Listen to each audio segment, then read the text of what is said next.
네, 귀한 찬양 감사합니다. 은혜로운 찬양이었습니다.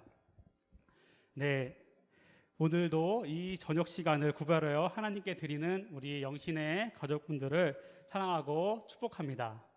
네, 제가 오늘은 사진 3장을 준비했는데요. 여기 사진 3장의 인물이 누군지 아시겠나요? 아마 가운데 밑에 있는 분은 이름이 나와 있어서 누구인지 아시겠는데요. 네, 워너 메이커라는 분입니다. 네, 이분은 백화점을 처음 만들고 뛰어난 사업 수완으로 많은 돈을 벌어 세계 또 재벌 갑부에 또 이루게 되고 세계 경제에 큰 영향을 미쳤던 분입니다. 그리고 나중에는 미국 재무부 장관까지도 하신 분이죠. 그리고 왼쪽 위에 계신 여성분은 앙겔라 메르켈 총리 되십니다. 2005년에 총리가 되셔가지고 지금까지 세계 대국인 독일과 유로 연합의 대표 리더로서 세계를 이끌어가고 계시는 중입니다.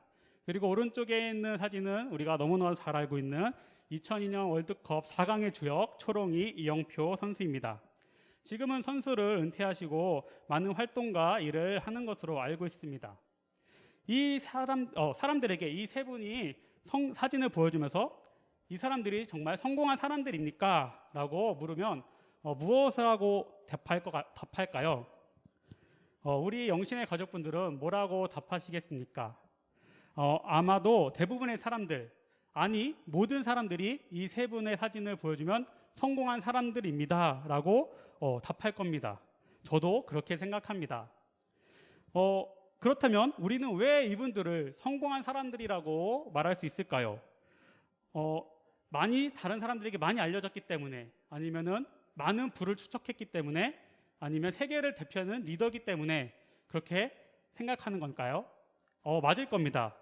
아마도 다른 사람들은 각자마다 성공하는 그 기준이 다 다르기 때문에, 자기만이 갖고 있는 성공의 기준이 있기 때문에 이 사람들의 그 기준으로 판단해서 성공한 사람이다 라고 말할 겁니다. 그런데 그렇다면 객관적으로 성공했다는 뜻은 무엇일지 궁금해졌습니다. 그래서 사전에서 한번 찾아봤는데요. 사전에서 찾아보니 성공이라는 단어의 뜻은 목적하는 바를 이룸이라고 나와 있더라고요. 내가 목적하는 것을 이루는 것이 바로 성공이다 라고 말할 수 있는 겁니다. 그럼 다시 질문 한번 드려보겠습니다. 우리 영신의 가족분들은 지금 성공하셨습니까? 나 성공했어. 이렇게 자신 있게 대답하시는 분도 분명 계실 것이고, 난 아직 성공하지 않은 것 같은데 라고 속으로 생각하시는 분도 계실 겁니다. 그렇다면 내가 성공했다, 성공하지 못했다 라고 생각하고 지금 판단하셨을 때 어떤 것을 목적으로, 어떤 것을 기준으로서 그것을 생각하고 판단하셨나요?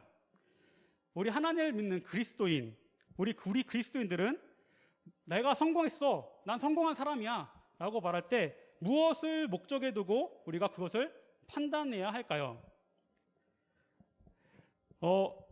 우리 믿음의 사람들에게 성공한 사람, 성공한 그리스도인이라고 자신 있게 말할 수 있는 모델이 누가 있을까라고 생각했을 때 바로 떠오르는 인물이 있었습니다. 바로 다윗이었습니다. 그래서 오늘은 이 다윗을 이야기를 좀 하면서 어떻게 우리가 성공한 그리스도인으로 성공한 삶을, 그 목적을 이룰 수 있는지 그 노하우를 살펴보고자 합니다. 먼저 오늘 말씀인 역대상 28장의 말씀은 다윗이 말년에 이제 하나님께로 되돌아가기 전에 얼마 남지 않은 시점에서 자신의 신하들과 솔로몬을 불러다가 유언처럼 전하는 이야기입니다. 다윗이 유언처럼 전하는 이야기라고 하면 분명 너무너무 중요한 이야기를 하는 것이겠죠.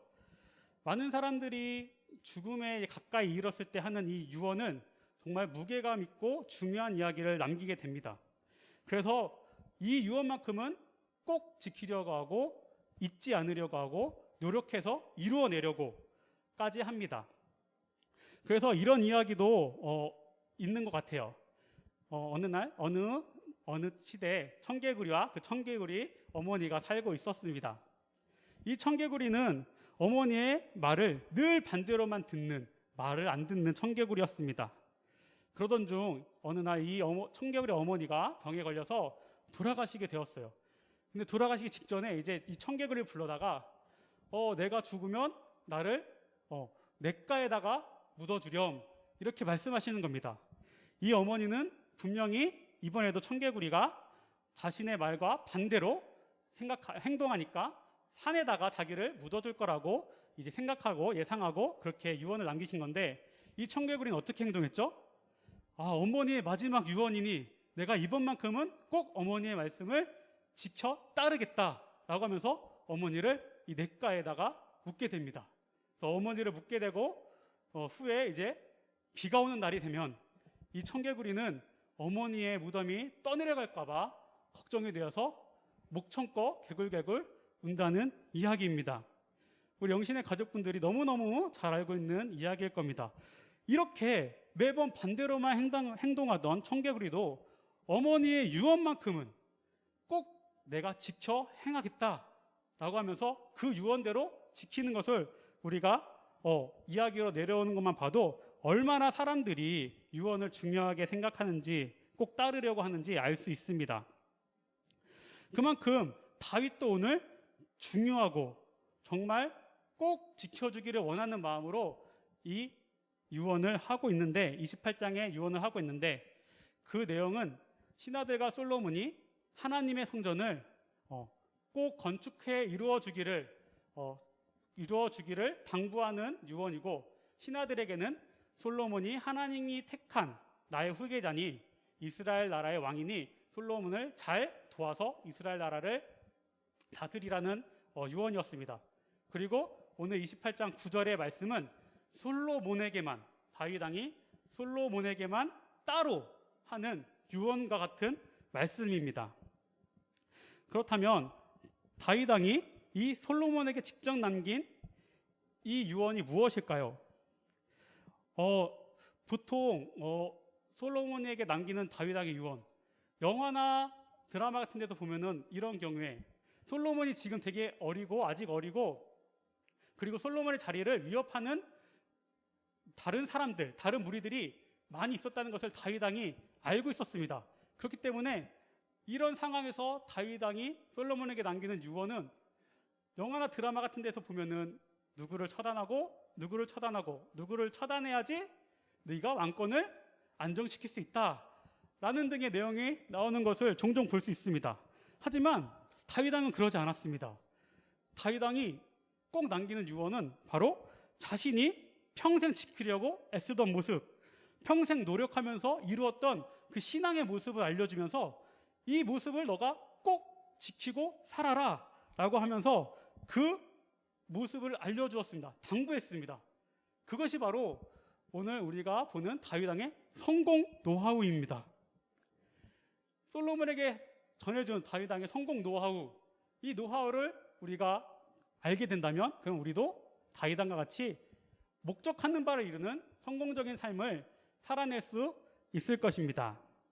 그래서 오늘 그 성공 노하우를 세 가지로 한번 알아보겠는데요. 첫 번째는 다윗 왕의 성공 노하우 중 첫 번째는 너는 내 하나님 아버지를 알고입니다.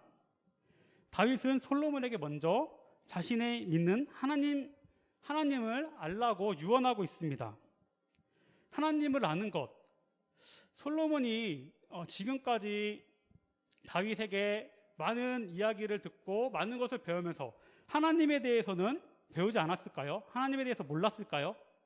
아닐 겁니다. 솔로몬도 다윗에게 항상 하나님에 대해서 듣고 하나님에 대해서 많이 배워서 알고 있었을 겁니다. 그런데도 다윗은 솔로몬에게 제일 먼저 남긴 유언의 당부가 너는 내 아버지 하나님을 알고였습니다. 내가 말해주어서, 내가 들려주어서 너가 알게 된 그 하나님 말고 다윗 왕은 직접 솔로몬 네가 하나님을 만나고 경험하는 그 사건을 통해서 네가 하나님을 알아라 라는 것을 당부하고 있던 거죠. 다윗이 그 솔로몬이 들어서 아는 그 하나님은 나중에 되면은 잊을 수 있다는 것을 알고 있었던 것 같아요. 그래서 다윗은 꼭 하나님을 경험해서 알라는 이 당부를 하고 있었습니다. 우리가 안다고 하는 것에는 몇 가지 경우가 있는 것 같습니다. 첫 번째는 우리가 들어서 아는 경우. 다윗이 솔로몬에게 하나님에 대해서 이야기를 해줬을 건데 분명히 이렇게 우리가 사람들을 통해서 우리는 모두 사람과 관계를 하면서 살아가잖아요. 그래서 사람들과 많은 이야기를 통해서 알게 되는 정보들이 있습니다. 그렇게 우리가 들어서 아는 것, 그런 것이 있을 수 있고요. 두 번째는 우리가 공부나 지식을 습득해서 아는 것이 있을 수 있습니다. 보통 이런 경우에는 책을 통해서 우리가 책을 보고 간접적으로 그것을 이제 우리가 알게 되는 거죠. 그리고 세 번째가 바로 내 경험을 통해서 알게 되는 경우인 것 같습니다. 이 경험을 통해서 알게 되는 경우는 많은 사람들이 강력하게 기억이 되기 때문에 이 경험은 나에게 강렬한 인상을 주기 때문에 쉽게 잊혀지지 않는 것 같습니다. 내가 그래서 경험한 것은 내가 그 어떤 것보다 절대 부정할 수 없기 때문에 나에게는 절대적인 진리, 사실이 되기도 합니다. 그래서 다윗은 솔로몬에게 그 무엇보다 하나님을 경험하여 알라라는 당부를 제일 먼저 하고 있는 것입니다. 하나님을 믿는 사람들에게도 가장 중요한 일, 가장 중요한 사건이 바로 이 하나님을 내가 경험해서 만나는 사건, 하나님을 내가 경험적으로 알게 되는 그 사건이 제일 중요할 것입니다. 하나님은 우리가 들어서도 알 수 있습니다. 많은 그리스도인들에게 너 하나님을 알아? 라고 얘기하면 다들 알고 있다고 얘기합니다. 심지어 하나님을 믿지 않는 세상에 있는 사람들도 하나님을 알아? 하면은 하나님을 알고 있다고 얘기합니다. 근데 그렇게 우리가 하나님을 알고 있다라고 들었을 때 정말로 그 사람이 하나님을 알고 있다고 우리가 생각하나요? 아니죠. 우리는 그 사람이 하나님을 그냥 들어서 여기저기서 다른 사람들의 이야기를 통해서 들어서 알고 있구나. 아니면 하나님이 있다라고 하니까 그 신적인 하나님의 존재를 그냥 알고 있구나라고 그냥 가볍게 생각하게 됩니다. 하지만 우리 하나님을 믿는 사람들이 내가 정말 하나님을 알아. 난 하나님을 경험했어. 라고 얘기하면 그 이야기는 좀 달라지는 것 같습니다. 우리는 그런 이야기 들었을 때 조금 더 무게감을 가지고 정말 이 사람이 인격적으로 하나님을 만났구나. 드디어 이 사람이 하나님과의 관계가 정말로 제대로 형성이 됐구나 라고 생각을 하게 되면서 정말 축복해주고 그 이야기를 중요하게 받아들일 것입니다. 모세를 한번 생각해 볼까요? 모세가 호렙산에서 이제 이스라엘 백성들을 출애굽시키는 이제 지도자로 하나님께 부름을 받았을 때, 이 부르심을 받았을 때도 모세에게 일어난 것이 바로 하나님을 만나는, 경험적으로 알게 되는 사건이었습니다. 모세 또한 하나님을 모르지 않았죠. 모세가 이제 나일강에 던져져서 이제 죽을 위기에 있을 때 그 애굽의 바로의 딸이 공주가 그 모세를 건져내서 구해줬을 그때 그 누나 미리암이 바로 유모로 소개시킨 사람이 어머니 요게벳이었습니다. 그래서 이 요게벳 어머니를 통해서 모세가 길러지면서 어머니를 통해서 모세의 자기가 애굽 사람이 아니라 히브리인이고 하나님을 섬기는 사람이고 하나님에 대해서 철저하게 배워서 알고 있었습니다. 그랬는데도 이 모세는 호렙산에서 하나님을 대면해서 하나님을 경험적으로 이제 알게 되었을 때, 그때 비로소 하나님의 사람으로 거듭나게 되었고, 그때 비로소 하나님을 의지하고 하나님의 인도하심을 따라서 나아갔을 때 이스라엘 백성들을 그 애굽 나라에서 출애굽시킬 수 있었고, 다시금 온전히 하나님을 믿는 백성으로 회복시킬 수 있는 그 지도자의 역할을 수행할 수 있게 되었던 것입니다. 이렇게 하나님을 믿는 사람들은 하나님을 경험적으로 알게 되는 그 체험을 하는 것이 매우 중요합니다. 우리가 하나님을 경험으로 내가 알고 느끼고 깨달아야지 하나님이 지금도 살아 역사하시고 나를 도와주시고 인도하시는 것을 내가 피부로 직접 와 닿고 내가 그것을 알게 되었을 때 그것은 부정할 수 없는 나에게 사실이 되고 부정할 수 없는 진리가 됩니다. 그렇기 때문에 이런 경험한 사람들은 절대 하나님을 떠날 수가 없습니다. 하나님을 부정할 수 없기 때문이죠.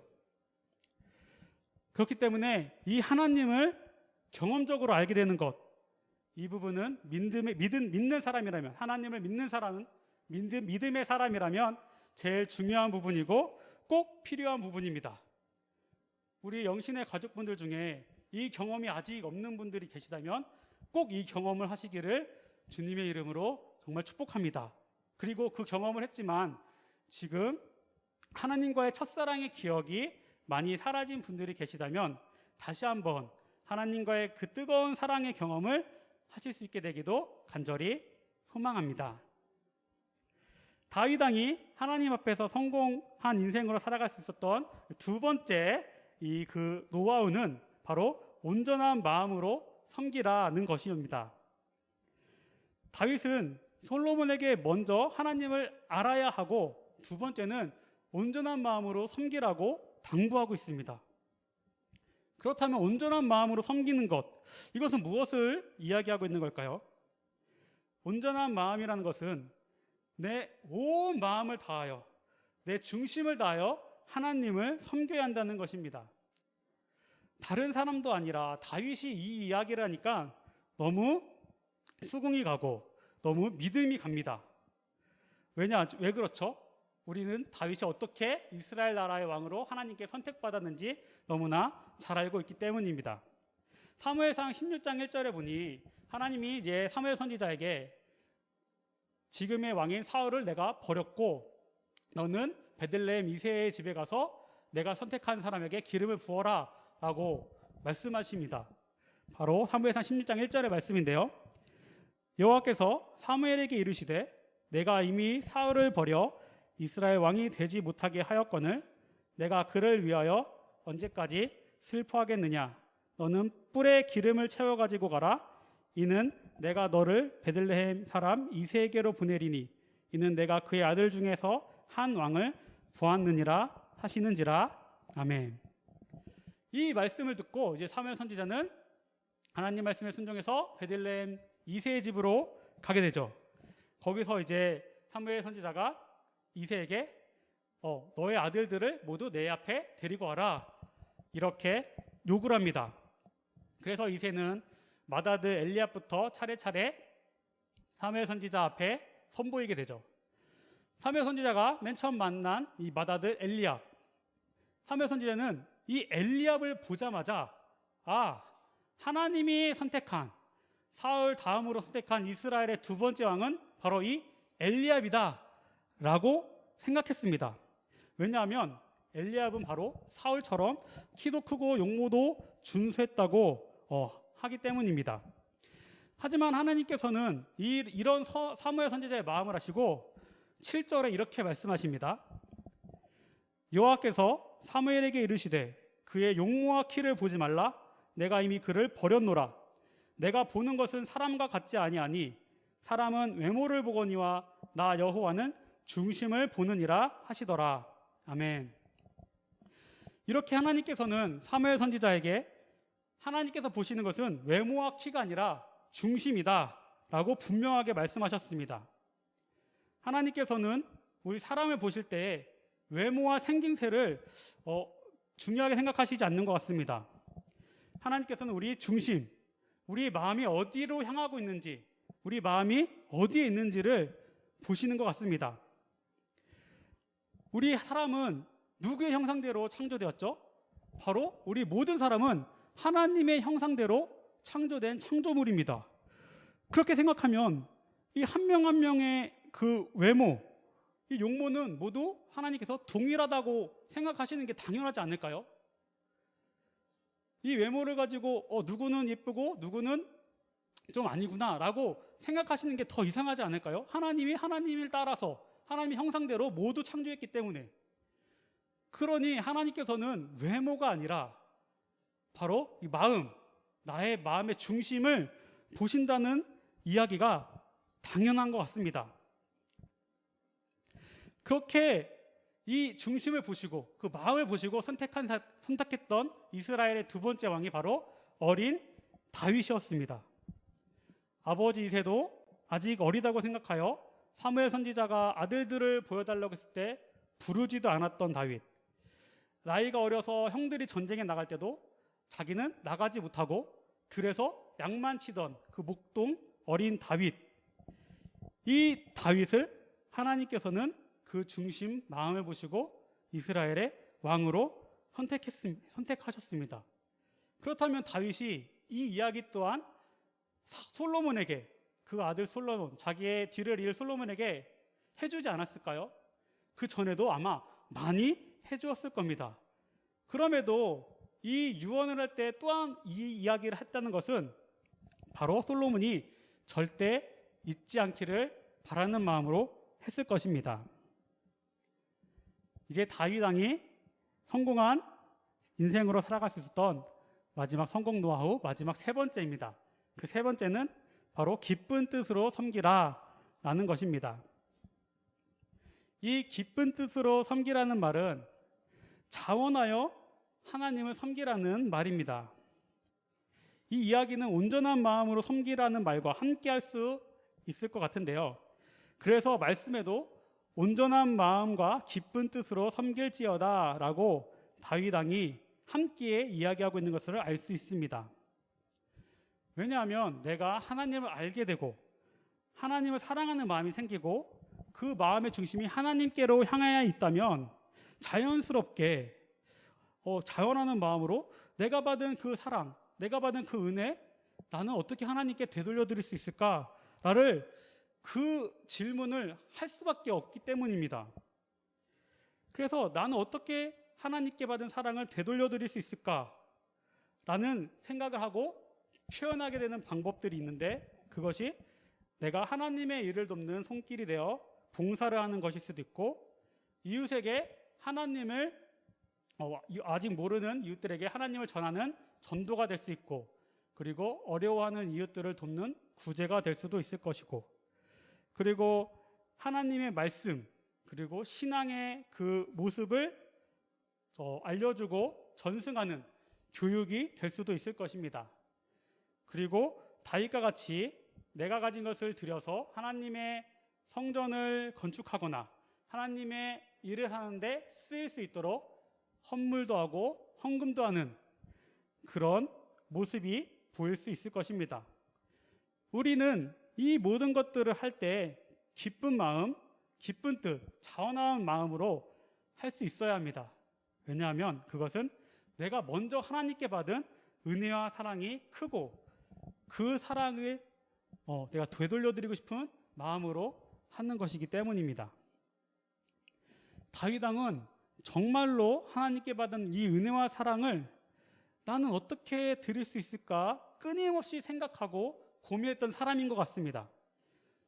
그래서 다윗 왕이 하나님의 임재가 임하는 하나님의 궤가, 이 하나님의 궤가 사울 왕이 블레셋과의 전쟁을 할 때 가지고 나갔다가 잊어버리게 되는데, 이 하나님의 궤가 기럇 여아림에 있다는 소식을 들었을 때 지체 없이 그 궤를 바로 예루살렘 성으로 옮겨오고 싶어서 하나님의 성막도 짓고 사람들을 보내서 어렵게 많은 과정을 거쳐서 그 하나님의 궤를 예루살렘 성으로 다시금 가지고 오게 되는 것을 볼 수 있습니다. 그리고 이 하나님의 궤가 예루살렘 성에 다시 들어올 때 그 누구보다 가장 먼저 앞서서 나가서 기뻐하고 하나님을 찬양하며 춤추며 하나님께 영광 돌리는 모습을 우리는 알 수 있습니다.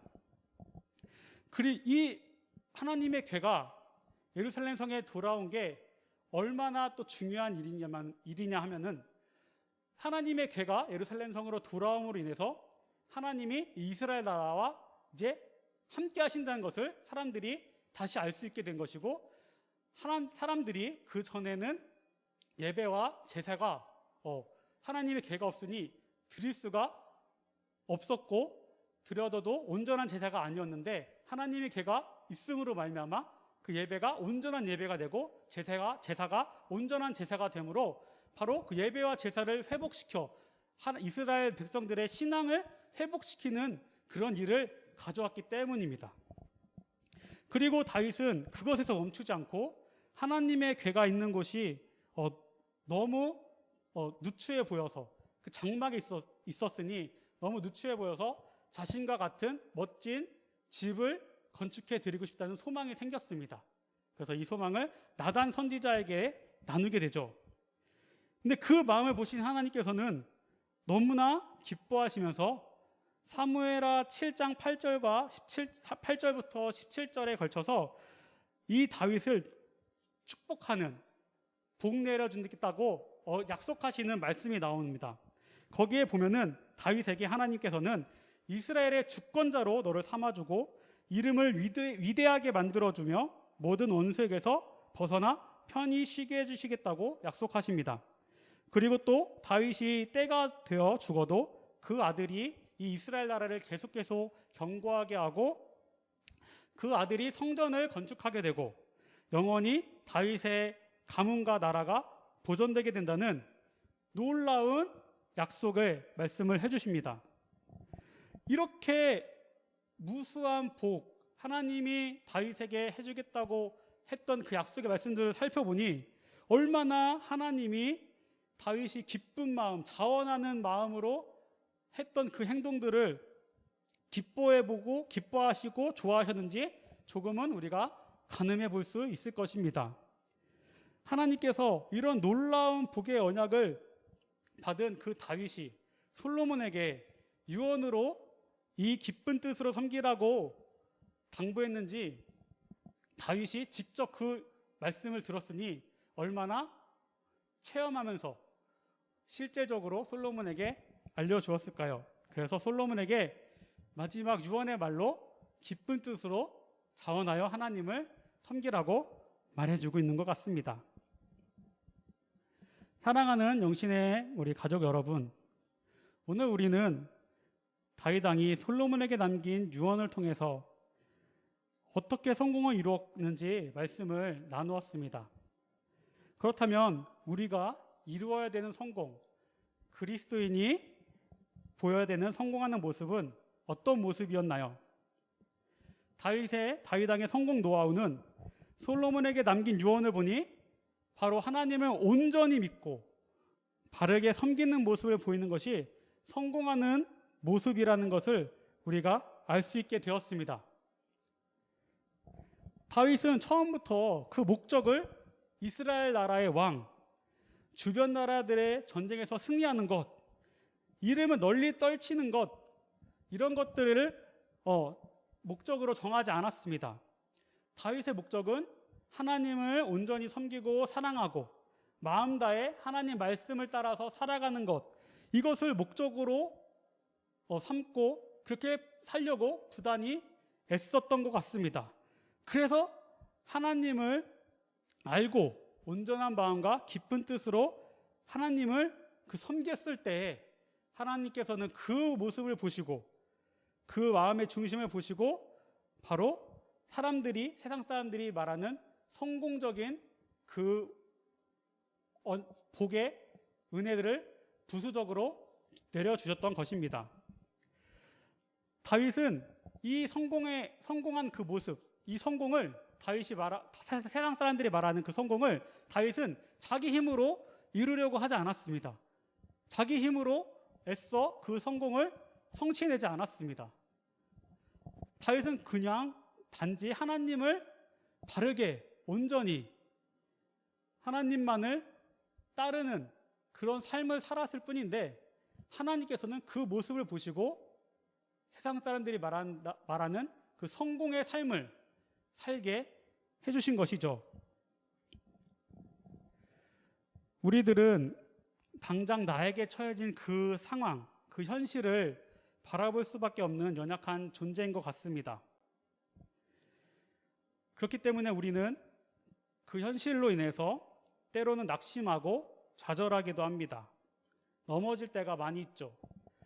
그리고 이 어려운 현실을 나의 힘으로 한번 벗어나 보려고, 나의 힘으로 극복해 보려고 아둥바둥 그러다가 하나님과 멀어지게 되기도 합니다. 우리는 내가 하려고 한다면 너무 힘들고 어렵다는 것을 알아야 합니다. 우리가 하나님을 기억하고 하나님께 맡기고 하나님을 믿는 믿음으로 나아간다면 하나님이 우리와 함께 해주시고 일해 주신다면 모든 것이 해결될 수 있다는 믿음과 그 신뢰를 가질 수 있어야 됩니다. 다윗이 가진 것이 무엇이었습니까? 다윗이 왕가로의 자손으로 태어나서 왕이 되었습니까? 아니면 싸움의 기술이 투철나서 그 거인 골리앗을 이길 수 있었습니까? 다윗은 아무것도 가지지 않았습니다. 다윗이 가지고 있던 것은 온전히 하나님만을 바르게 섬기는 그 믿음 하나였습니다. 그 믿음의 모습 하나로 가지고 살아가다 보니 하나님께서는 다윗에게 그렇게 놀라운 복과 은혜를 내려주시게 된 것입니다. 우리는 성공을 위해서 선택할 때 우선순위를 잘 생각해 볼 수 있어야 합니다. 우리의 우선순위의 제1번은 항상 하나님이 되셔야 할 것입니다. 우리가 그런 삶을 살 때 우리도 자연스럽게 다윗과 같은 성공을 경험할 수 있게 되지 않을까요? 우리 영신의 교회 우리 가족분들은 하나님을 우선순위 1번으로 두고 다윗이 솔로몬에게 남긴 이 유언의 말씀을 믿음의 조상이 나에게 남기는 유언이다 라고 생각하면서 항상 기억하시면서 마음에 새겨 잊지 말고 다윗과 같이 성공적인 삶, 목적을 이루는 그런 삶을 사시는 우리 영신의 성도님들, 가족분들이 모두 되기를 간절히 축복하고 소망합니다.